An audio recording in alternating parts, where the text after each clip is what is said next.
Saúde os irmãos com a graça e a paz do Senhor, amém?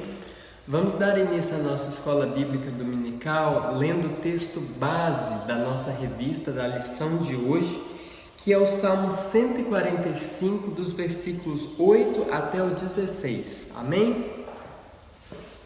Benigno e misericordioso é o Senhor, tardio em irar-se e de grande clemência. O Senhor é bom para todos, e as suas ternas misericórdias permeiam todas as suas obras. Todas as suas obras te renderão graças, Senhor, e os teus santos te bendirão.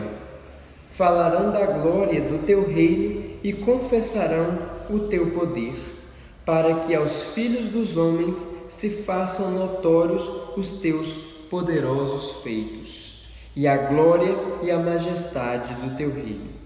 O teu reino é o de todos os séculos, e o teu domínio subsiste por todas as gerações. O Senhor é fiel em todas as suas palavras e santo em todas as suas obras.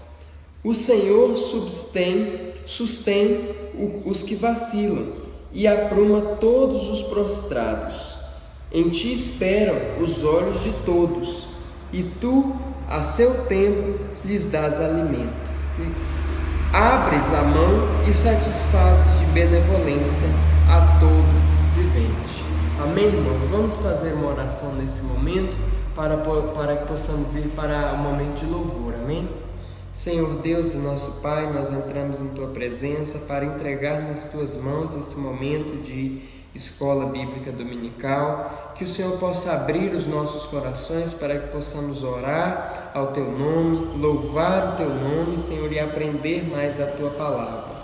Que o Senhor esteja com cada um de nós, cada um nos nossos lares, Deus, que o Senhor nos proteja, nos guarde, esteja nos restaurando a cada dia. Em nome do Senhor Jesus, amém. Amém, irmãos. Vamos agora para o momento de louvor com João Marcos e Loren. Vamos adorar o nosso Senhor agora. Amém?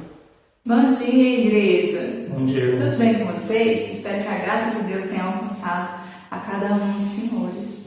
Queridos, nós vamos cantar hoje sobre a escola dominical, hino 354. Se você não tem o hinário, isso não é problema. Existe um app da IPB que você pode ter todo o hinário e a Bíblia e todos os afazeres e atividades da IPB, tá bom? Vamos lá.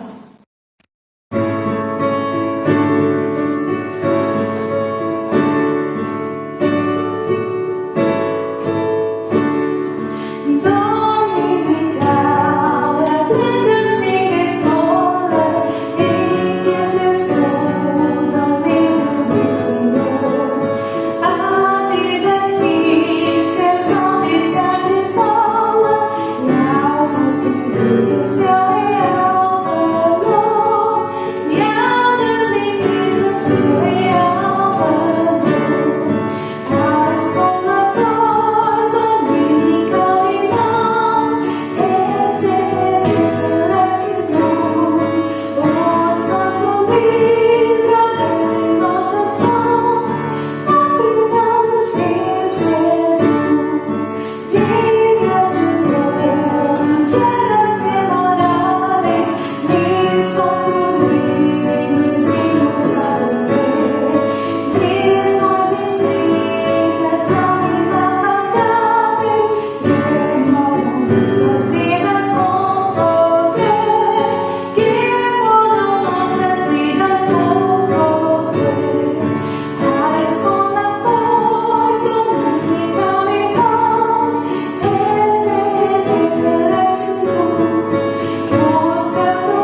o que possa animar as nossas mentes e os nossos corações sobre a graça salvadora de Cristo Jesus. Com você, pastor. Amém. Amém, Laura. Deus continue abençoando a sua vida, a vida do João Marcos. E nesse momento, meus queridos, nós vamos para o período das crianças, um momento especial das crianças com a tia Ediene. Eu chamo aqui à frente agora a Ediene, que vai dar continuidade a esse trabalho, a essa escola dominical. Amém? Olá, criançada! Tudo bem com vocês? Eu sou a tia Ediene e eu estou muito feliz de estar aqui com vocês novamente para compartilharmos, para ouvirmos um pouquinho da palavra de Deus. Essa aqui é a Bíblia, que é a palavra de Deus. E a história que nós vamos aprender hoje, ela está aqui. Ela está lá em Lucas, capítulo 24, do versículo 13 em diante. Então a tia vai repetir, para depois você chamar o papai, a mamãe, todos da sua casa para lerem novamente a nossa história. Lucas, capítulo 24, dos versículos 13 em diante. Mas antes, eu vou pedir para você fechar os seus olhos e agora nós vamos falar com Deus. Querido Deus, muito obrigado, Senhor, porque o Senhor tem cuidado de nós. Te agradecemos pelo milagre que a cada dia tem sido realizado em nossas vidas, na vida da nossa família. Agora, Pai, te pedimos que o Senhor fale aos nossos corações. Em nome de Jesus. Amém. Amém. Na semana passada, nós celebramos a Páscoa. E a Páscoa é a morte e a ressurreição de Jesus. Jesus não ficou morto, ele reviveu. Oh, glória, que coisa boa! E nós vamos aprender hoje um pouquinho do que aconteceu depois que Jesus ressuscitou. Quando as mulheres foram lá onde Jesus estava enterrado, elas viram que ele não estava mais lá. E elas ficaram maravilhadas e saíram correndo para contar para todos que Jesus estava vivo. Mas existem pessoas que não conseguem acreditar se elas não verem. Elas não conseguiam crer que Jesus estava vivo. E alguns dos discípulos de Jesus foram para uma outra cidade, começaram a andar num lugar bem cheio de poeira, uma terra bem difícil de andar. E o lugar que eles iam era bem longe. E um estranho chegou perto dos dois e viu que eles estavam conversando. E sabe o que eles estavam falando? Eles estavam falando de Jesus. E eles falaram, será se Jesus realmente ele está vivo? E aí Jesus, que era esse estranho, mas eles não sabiam que era Jesus. Jesus estava aqui com eles e eles não sabiam disso, não conseguiram ver que era Jesus. Eles achavam que ele era um estranho. E esse estranho perguntou para eles, do que vocês estão falando? De que pessoa é essa que vocês estão falando? Aí um deles, que se chamava Cleopas, ele falou assim, você é o único que não sabe do que está acontecendo? Você não ficou sabendo? Jesus foi crucificado, ele morreu e algumas pessoas estão dizendo que ele está vivo, mas nós não acreditamos nisso ainda não. Será? Nós temos dúvida. E ele ficou pensando, mas por que vocês não conseguem acreditar? Não era ele que fazia os milagres, que estava caminhando com vocês?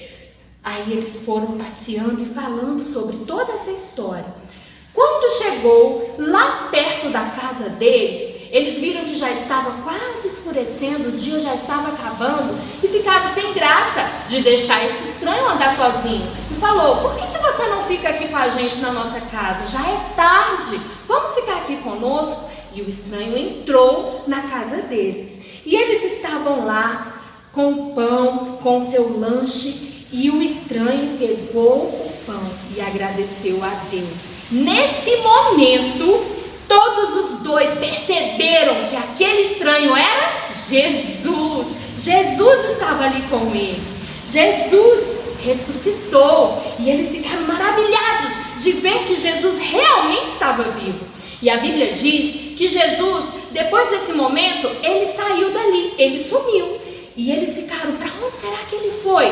Mas eles nem pensaram e saíram correndo voltaram para Jerusalém, de onde eles estavam vindo. Voltaram para contar para todos os outros discípulos que realmente Jesus estava vivo.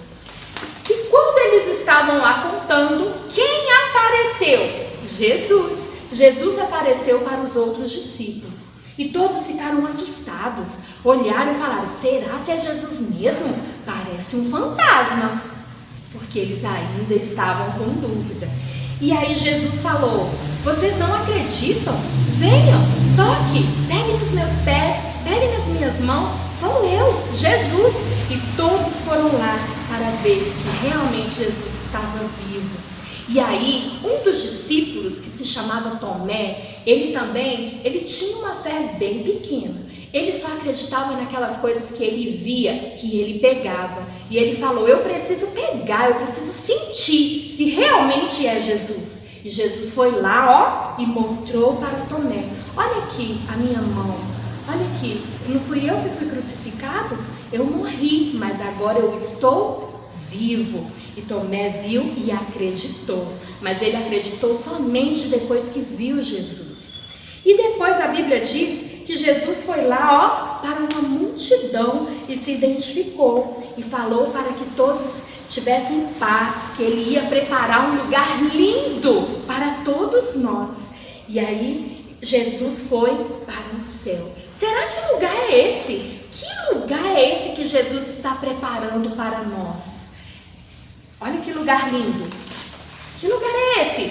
O céu. A Bíblia diz que o céu tem ruas de ouro, tem muito brilho, coisas maravilhosas que a gente nem consegue imaginar. Coisas lindas que Jesus foi preparar para todos aqueles que aceitarem Jesus como Salvador. Quem quer ir para esse lugar? Eu quero ir para o céu, mas para ir para lá, nós precisamos reconhecer que Jesus morreu e ressuscitou para nos dar vida. E Jesus, ele é a ponte que nos liga para o céu.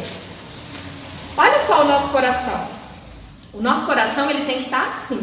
Jesus com sangue que nos limpou. Ó, o nosso coração muitas vezes fica assim, sujo. Assim não é legal. E quando a gente mente, a gente bate no coleguinha, a gente fala coisas ruins, né? A gente sente coração, fica triste, o coração fica assim, escuro. E só Jesus, com o seu sangue, pode nos purificar e transformar o nosso coração limpo. Olha a cor do sangue de Jesus. Jesus nos purifica de todo pecado. Então, queridos, que vocês aí na sua casa possam pedir a Deus para que limpe o seu coração, porque só Jesus pode fazer isso. E aí você pode fazer isso, pedir perdão a Deus. Senhor, me perdoe por todas as coisas ruins que eu fiz e venha e lava o meu coração, porque eu quero ir para o céu, que é um lugar lindo. Amém?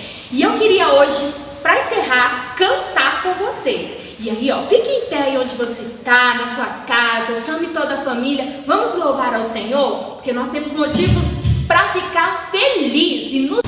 Vamos lá!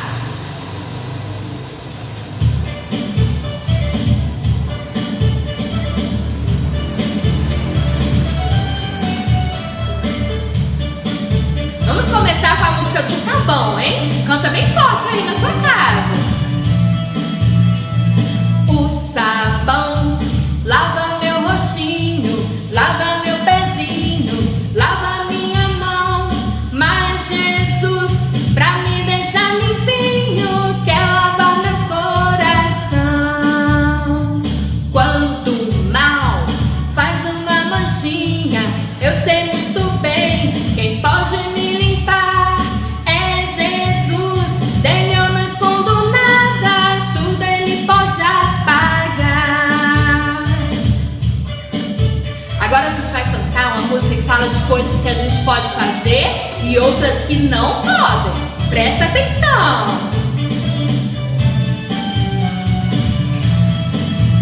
Pecado, pecadinho, pecadão, isso não. Pecado, pecadinho, pecadão. Isso não, pecado, pecadinho, pecadinho, pecadão.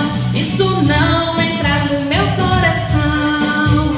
Mentira, mentirinha, mentirão. Isso não, mentira, mentirinha, mentirão. Isso não, mentira, mentirinha, mentirinha, mentirão. Isso não entra no meu coração. E o amor? Amor, amorzinho, amorzão. Isso sim, amor, amorzinho, amorzão. Isso sim, amor, amorzinho, amorzinho, amorzão. Isso sim entra no meu coração. Ó, cuidado o olhinho, hein? Comigo. Cuidado o olhinho que vê. Cuidado o olhinho que vê. O nosso Criador está olhando pra você. Cuidado o olhinho que vê. Boquinha. Cuidado, boquinha, o que fala. Cuidado, boquinha, o que fala. O nosso Criador está olhando pra você. Cuidado, boquinha, o que fala. E a mãozinha? Cuidado, mãozinha, o que pega. Cuidado, mãozinha, o que pega. O nosso Criador está olhando pra você. Cuidado, mãozinha, o que pega. E o pezinho? Cuidado, pezinho, onde pisa. Cuidado, pezinho, onde pisa. O nosso Criador está olhando pra você. Cuidado, pezinho, onde pisa. Cuidado, olho, boca, mão e pé. Cuidado, olho, boca, mão e pé. O nosso Criador está olhando pra você. Cuidado, olho, boca, mão e pé.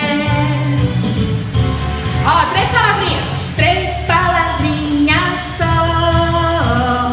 Eu aprendi de cor. Deus é amor. Tra la la la la la la la. 2 palavrinhas. 2 palavrinhas só. Eu aprendi de cor. Jesus morreu. Tra la la la la la la la. E uma palavrinha só. Eu aprendi de cor. Ressuscitou. Tra la la la la la la la. De novo, em 3 palavrinhas. Eu aprendi. Canta forte, o quê? Deus é amor. Tra la la la la la la la. E as 2 palavrinhas só. Eu aprendi de cor. Jesus morreu. Tra la la la la la la la. Uma palavrinha só. Eu aprendi de cor. Ressuscitou.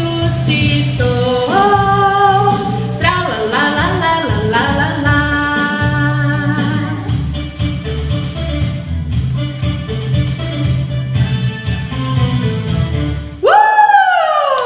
Amém! Deus abençoe você e toda a sua família. Grande beijo. Fiquem com Deus. Tchau! Amém, meus irmãos. Deus continue te abençoando, te usando poderosamente como Ele tem feito. Amém? E nós, queridos, vamos dar continuidade então à nossa escola dominical. Hoje nós vamos trabalhar a lição 6, não é? A nossa lição 6 dessa revista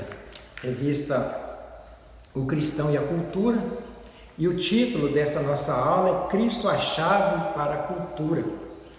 E nessa lição, meus amados, o autor trabalha as ideias de um teólogo holandês chamado Abraham Kuyper, que viveu no século XVII, é um teólogo reformado, e a ideia desse teólogo é que Jesus é o Senhor de tudo, o Criador de todas as coisas, e o Rei, o Senhor de todas as coisas. Então ele é o Senhor da arte, o Senhor da música, do teatro, da dança, da cultura em geral. Ele é o Senhor da política, da educação. E de fato esse teólogo tem razão, porque o próprio Jesus, logo antes de subir aos céus, ele diz: toda a autoridade me foi dada nos céus e na terra. E quando ele voltar, diz a palavra de Deus que ele trará o seu novo nome na sua coxa direita, que será o Rei dos Reis e Senhor dos Senhores. Eu quero ver alguma coisa com os irmãos na introdução dessa revista, falando sobre esse autor, que diz o seguinte: nesta lição vamos conhecer um pouco acerca de outro exemplo histórico inspirador, Abraham Kuyper. E ele conclui no finalzinho essa introdução dizendo o seguinte: Kuyper, por sua vez, esforçou-se, como poucos, a defender uma verdade aparentemente simples, mas de implicações monumentais, ou seja, Jesus é o Senhor de tudo. Então, queridos, nós vamos discorrer aqui sobre a ideia desse pastor teólogo que trabalhou muito com essa questão de cultura, do envolvimento do cristão com a cultura, e é muito oportuno, de fato, trabalhar a ideia desse pastor. E no primeiro tópico aqui, o autor apresenta Kuyper como teólogo da graça comum e do senhorio de Cristo. Está aqui no primeiro tópico. Abraham Kuyper, teólogo da graça comum e do senhorio de Cristo. Quando a gente fala senhorio de Cristo, fica fácil de nós entendermos, porque está dizendo que Jesus é o Senhor de tudo, né? Mas quando a gente fala de graça comum, já não é tão simples assim. O que significa graça comum? O que o autor está querendo dizer com graça comum? Ele está querendo dizer o seguinte, queridos, que a graça de Deus, em primeiro lugar, é para todos. A bondade de Deus é para todos, é comum a todos. Ou seja, todo ser humano experimenta da graça de Deus, da respiração que Deus permite que ele respire, da chuva, do sol, das bênçãos. Todos, sejam ímpios, sejam servos do Senhor, prosperam, são felizes, sonham, fazem projetos. Isso é fruto exatamente dessa graça comum de Deus que abrange todos os homens. Se não fosse essa graça comum de Deus, o homem já teria se autodestruído, ele teria destruído uns aos outros e acabado com tudo. É por causa dessa graça comum que todos experimentam é que o ser humano está vivo, está feliz e cresce e faz projetos juntamente com os servos do Senhor, e assim vão todos sendo abençoados. Isso aqui é a graça comum. E o autor quer aqui aplicar essa graça comum com relação à cultura, porque tendo essa graça comum, todos podem desenvolver cultura, mas toda cultura, tudo que é cultura, procede, origina-se dessa graça comum, é graça a essa graça comum, não é, que Deus dá a todos para que eles possam desenvolver, e principalmente a cultura. O autor da revista fala um pouco aqui da biografia de Abraham Kuyper. Ele diz o seguinte: Kuyper foi educador, jornalista, autor de vários livros, excelente orador, amante das artes, viajante pelo mundo, estadista, professor de teologia e primeiro-ministro. Palestrou em vários lugares pelo mundo e levantou homens para o cumprimento de seus deveres políticos e sociais.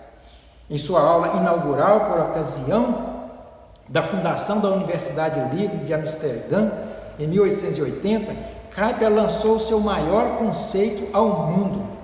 Olha esse maior conceito que Kuyper lançou ao mundo. Observe: não há nenhum centímetro quadrado em toda a área da existência humana sobre o qual Cristo, o soberano de tudo, não proclame: isto é meu. Não existe um centímetro sequer de nada que Jesus não olhe para esse pequeno espaço, para essa pequena coisa, e diga: isto é meu, porque foi eu que criei, foi eu que fiz. E agora o autor, né, Kuyper, falando um pouco da graça comum, ele vai dizer umas coisas aqui interessantes, que observe sobre a graça comum. Ele diz o seguinte: sem a graça comum de Deus, nenhuma cultura teria surgido. Obviamente, porque é através da graça comum, porque com a graça comum o Senhor abençoa as pessoas, capacitam elas, o intelecto delas, a vida, não é, a saúde, capacita elas a desenvolver. Então, se não fosse essa graça comum, não existia nenhuma cultura. O mundo, em razão do pecado, teria sido destruído, foi o que eu já disse, né? Porque quando o homem caiu em pecado, né, o Senhor ainda preservou nele o amor, o senso de justiça, né, a honestidade. Então isso é graça comum. O Senhor freou a depravação, não permitiu que o homem se acabasse por inteiro. Se a graça comum de Deus não tivesse interferido, ele conclui, a graça comum é o fundamento da cultura, ou seja, a graça comum, através da graça comum surgiu a cultura. É o que observamos em Gênesis 4, Gênesis capítulo 4. Diferentes manifestações culturais, muitas das quais utilizamos em nosso dia a dia, são desenvolvidas na descendência de Caim, o assassino de Abel. O que ele está querendo dizer? Ele está provando aqui que por meio da graça comum, Deus usa os ímpios, né? Deus usa qualquer um para criar cultura, para fazer cultura. E ele cita aqui o capítulo 4 de Gênesis, que diz ali que os filhos de Caim, né? Caim representa o povo do pecado, né? O povo perdido, sem Deus. Ali mostra que vários descendentes dele deu origem a várias coisas que nós temos até hoje, que nós usamos até hoje. Eu quero ler com vocês, vai estar projetado no slide aí, Gênesis 4, 17 a 22, para nós vermos, né, os filhos de Caim criando cultura, criando objetos, ferramentas, não é? Uma série de coisas. Gênesis 4, a partir do 17, diz assim: e coabitou Caim com sua mulher, ela concebeu e deu à luz a Enoque. Caim edificou uma cidade e lhe chamou Enoque, o nome do seu filho. Aqui talvez, irmão, seja a primeira cidade, né? Dizendo que o próprio Caim criou uma cidade, né? Surgiu ali uma cidade, inclusive ele colocou o nome do seu próprio filho nessa cidade, né? Hoje nós habitamos em cidade, né? Cidade faz parte de cultura também. E ele prossegue: a Enoque nasceu-lhe Irade, Irade gerou a Meljael, Meljael a Metusael, e Metusael a Lameque. Lameque tomou para si 2 esposas, o nome de uma era Ada, a outra se chamava Zilá. Aqui nós vemos também a origem da poligamia, né? Aqui são os filhos de Caim, filhos do pecado. Nós vemos aqui a cultura já permeada de coisas que desagradam a Deus. Mas voltando nesse versículo aqui, para a gente tirar outra aprendizagem, está escrito assim: Lameque tomou para si 2 esposas, o nome de uma era Ada, a outra se chamava Zilá. Ada deu à luz a Jabal, este foi o pai dos que habitam em tendas e possui gado. Esse indivíduo aqui, Jabal, está dizendo aqui que ele é o pai, né, aquele que originou os que habitam em tenda, certamente dando origem, né, à tenda, a todos que fabricam tenda, que moram em tenda, e também criadores de gado. E ele prossegue aqui: o homem, ou seja, o nome de seu irmão era Jubal, este foi o pai de todos os que tocam harpa e flauta, né, dando origem aqui aos instrumentos musicais, né? Esse Jubal foi o pai, se originou a partir dele. Zilá, por sua vez, verso 22, deu à luz a Tubal-Caim, artífice de todo instrumento cortante de bronze e de ferro. Veja bem, esse também Tubal-Caim, ele deu origem aos instrumentos cortantes, às ferramentas de utilidade doméstica, da agricultura, também instrumentos bélicos, de armas. Está dizendo que é Tubal-Caim. Olha o verso 22 de novo. Zilá, por sua vez, deu à luz a Tubal-Caim, artífice de todo instrumento cortante de bronze e de ferro. A Tubal-Caim, ou seja, a irmã de Tubal-Caim, foi Naamá. Então, esse texto bíblico aqui, a gente vê a origem de vários instrumentos, várias coisas que hoje faz parte da nossa cultura, hoje é bem desenvolvido, mas partiu de pessoas que não agradavam a Deus, mostrando que a graça comum de Deus abrange todos e todos desenvolvem, todos vivem, todos criam cultura a partir dessa graça comum.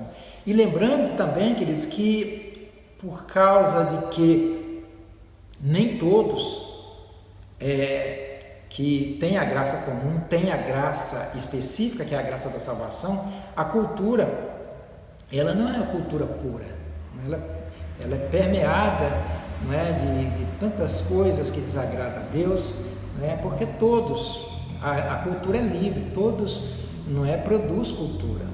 Daí a nossa responsabilidade, já adiantando, nós como aqueles que têm a graça específica, nós somos os salvos em Cristo, de influenciar de fato a cultura, de mudar o rumo das coisas.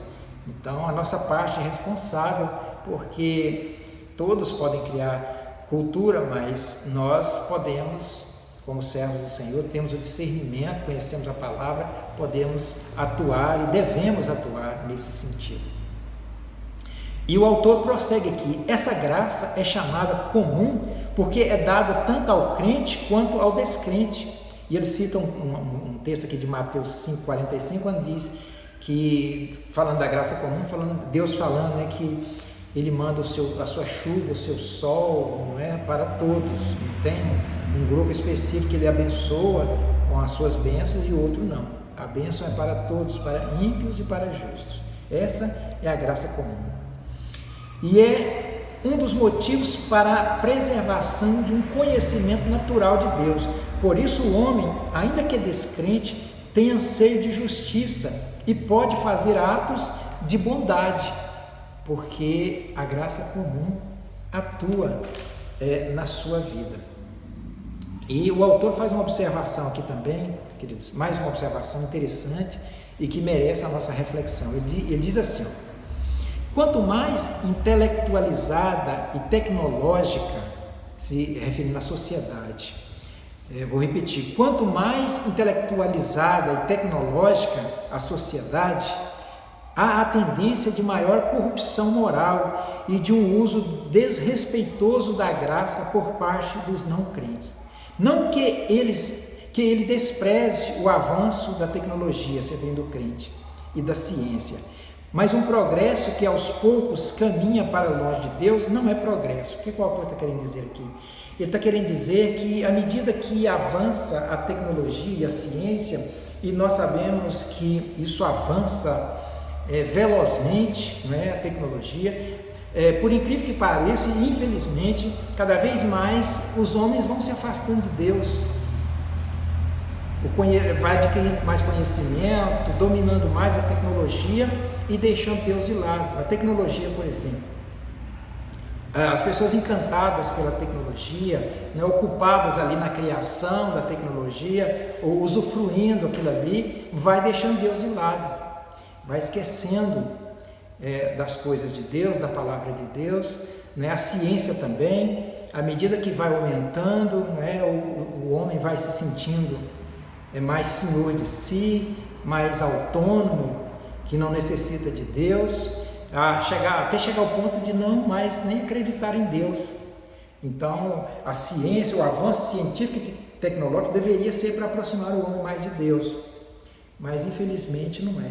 E o autor diz aqui, não é que o crente não usufrua, não é que a tecnologia é boa, a ciência é boa, mas acontece isso, que à medida que isso vai crescendo, o conhecimento, a tecnologia, as pessoas vão se afastando de Deus, infelizmente. E aí, querido, ele passa agora a falar sobre a graça especial. Até agora, ele falou sobre a graça comum, que é para todos e que a cultura parte da graça comum, ou seja, parte de todos. Todos desenvolvem a cultura, embora os que não conhecem a Deus nem sabem disso que nós estamos falando, que eles devem até a sua respiração a Deus, que Deus é que permite que eles desenvolvam cultura, que eles cresçam, que eles se desenvolvam, que eles estudem, que eles façam ciência, que eles promovam a tecnologia e tudo mais. Deus fazendo isso devido à graça comum, eles nem sabem disso, e eles fazem isso exatamente, muitas das vezes, em confronto, para confrontar Deus, para se afastar de Deus e influenciar outras pessoas a se afastarem de Deus. Mas a graça específica, o que é então a graça específica? Se nós falamos da graça geral, a graça comum, o que é a graça específica? A graça específica, meus amados, é a graça dos salvos, dos servos de Deus. Aqui só eles têm acesso a essa graça. Para começar, a graça maior dessa parte da humanidade é a salvação. Então, só os que têm a graça específica são aqueles salvos. E só eles entendem o plano da salvação, eles entendem as Escrituras. Aqueles que foram regenerados, que estavam mortos e foram ressuscitados, são servos e servos do Senhor. Sou eu, é você. Nós somos e temos a graça específica, que não é para todos, é para os salvos. E aí a responsabilidade aumenta para nós, porque se nós somos os salvos, nós temos a graça específica, então como agora agir, o que fazermos diante da cultura que é promovida por todos, e é uma cultura permeada, como nós já dissemos, de promiscuidade, de tipo liberou geral e tudo mais. O que é que nós temos que fazer para trazer agora a cultura no prisma da palavra? Uma cultura direcionada para Deus. O que é que nós temos que fazer? Qual é nosso papel, nossa responsabilidade? Mas antes, vamos ver aqui o que o autor diz a respeito da graça especial. O título aqui é A Graça Especial e o Senhorio de Cristo. Ele diz o seguinte: a graça especial ou particular corresponde à obra salvadora de Deus aplicada aos eleitos. Tito 1:1-3. Os que foram reconciliados por meio de Cristo. Essa obra salvadora é efetuada na vida do povo de Deus por meio de seu Espírito. Desse modo, os crentes tornam-se servos de Jesus e o reconhecem como Rei soberano. Esse povo, lavado pelo sangue de Cristo, é, portanto, a prova viva da graça salvadora de Deus ao homem. E depois que o autor da revista explica sobre a graça salvadora, que é exatamente o que nós acabamos de falar, Kuyper dá a sua contribuição. Kuyper diz o seguinte: Kuyper levou muito a sério os textos bíblicos que falam do cristão como influenciador deste mundo, Mateus 5:13-16. E procurou não apenas pensar nas implicações, mas também executar essas ordens bíblicas de que o mundo glorifique o Pai por meio da atuação cristã. Ele defende a ideia de que quando o mundo sofre a influência da igreja, ou seja, o povo sobre quem opera a graça particular, torna-se um mundo melhor. E daí mais uma vez eu digo para você da nossa responsabilidade, Ele diz que quando o mundo sofre a influência da igreja, se torna um mundo melhor, um mundo mais justo, um mundo que ama. Então está aí a nossa responsabilidade de atuarmos na cultura. E ele faz uma advertência, ele diz o seguinte: aquela elaboração científica que parte da crença da não existência e da não necessidade de Deus tem implicações sérias para a nossa cultura. Não tolera uma ciência com outro pressuposto. Por exemplo, não toleraria uma ciência cristã, uma filosofia cristã. E ainda mais grave, tende a reivindicar completo domínio do conhecimento humano. ele dá um exemplo.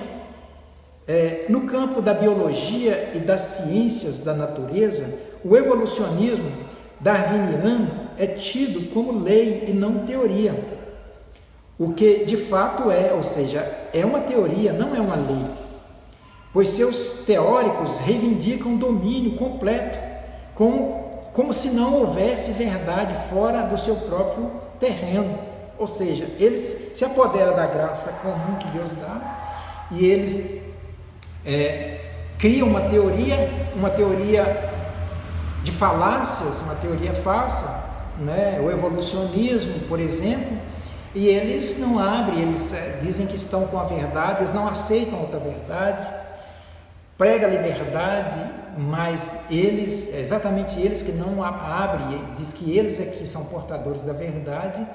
E aí vem a nossa responsabilidade, que é a continuação aqui da revista. Ouçam bem.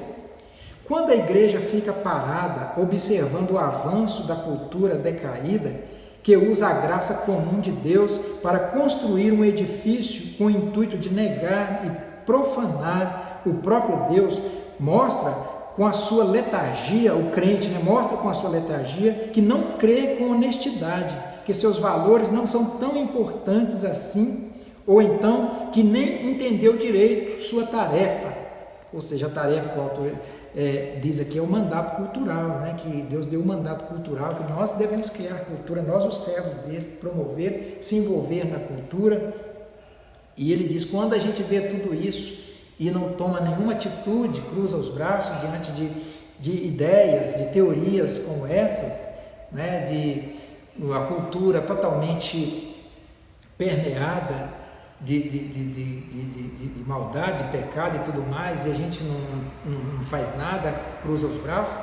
Ele está dizendo que nós não entendemos, né, a nossa missão, ou então não importamos com isso, né? Vivemos na letargia, como ele está dizendo. Então ele está dizendo nessa revista basicamente que nós somos aqueles que possuímos a graça específica do Senhor. E nós, com a graça específica do Senhor, devemos adentrar todos os meios da sociedade, toda a cultura, a educação, a política e tudo mais, e influenciar ali, e fazer a diferença ali, e ser ousados ali, e ver o que nós podemos fazer. Eu quero concluir, né, concluindo e fazendo algumas aplicações. Observe. Você certamente já refletiu acerca do bom testemunho cristão e de como deve se comportar no ambiente de trabalho ou na escola. Mas acaso já parou para repensar a sua profissão biblicamente?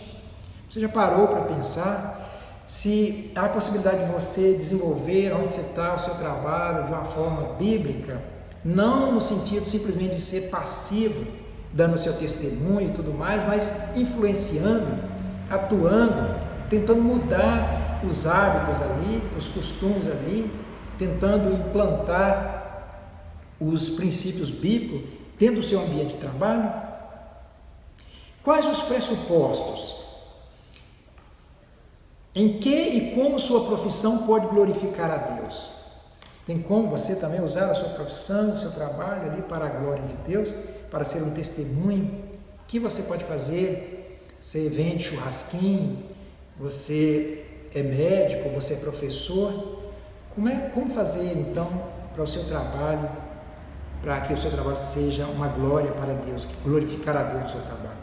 No campo da educação, você já ouviu falar nas escolas que estão pautadas em uma filosofia bíblica de ensino? Sabemos que o nosso país é leigo, né? E a gente tem que ter prudência, mas a gente pode fazer alguma coisa sem burlar a lei para tornar o nome do Senhor conhecido ali, não é? A palavra de Deus diz que a esposa ganha o marido sem palavras, né? Ela deve fazer alguma coisa ali no lar, no comportamento que influencia o marido, que leva o marido a reconhecer que Deus é Deus. Será que você, como estudante, como professor, não poderia fazer alguma coisa ali para mostrar para aquele colégio, para aqueles demais alunos e professores, que só o Senhor é Deus, porque ele é que a cultura parte dele, e a cultura deve estar permeada com a sua palavra. É possível perceber que ser um estudante cristão vai um pouco além de bom testemunho e de boas notas. Você percebe isso, que para ser cristão você tem que, além de dar um bom testemunho e uma boa nota, você não deve ficar apenas na passiva. Você tem se preparado para defender a fé no ambiente acadêmico, né? Porque ambiente acadêmico obviamente exige da gente um esforço, um trabalho. Você tem se preparado biblicamente, e no ambiente também acadêmico a gente recebe uma avalanche de questionamentos, de perguntas, junta a equipe de professor e alunos e te encosta no canto da parede.